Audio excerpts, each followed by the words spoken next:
ഭർത്താവ് ഭാര്യ എന്നുള്ളത് അത്രമാത്രം അടുപ്പമുള്ള ബന്ധമാണ്.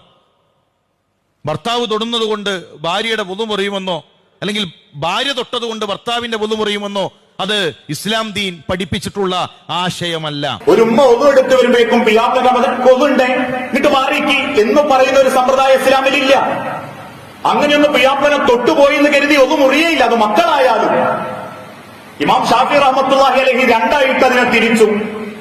അനുവദിക്കപ്പെട്ട ഭർത്താവ് മക്കൾ പോലെയുള്ളവരെ തൊട്ടാൽ ഒന്നുമുറിയില്ല, ഹറാമായ ആളുകളെ തൊട്ടാൽ ഒന്നുമുറിയും. തീർച്ചയായും ഒരു പെണ്ണ് ഒന്നുമെടുത്തിട്ട് ഹറാമായ ഒരു പെണ്ണിനെ പിടിക്കാൻ പോയാൽ മുറിയെന്നെയും.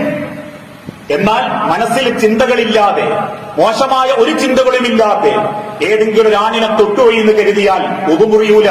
അങ്ങനെ ഒതുമുറിയെന്ന് വിശ്വസിച്ചാൽ അയാൾക്ക് ഒരിക്കലും ഹറമിൽ പോയി ഹജ്ജ് ചെയ്യാനോ ഉംറ ചെയ്യാനോ സാധിക്കൂല.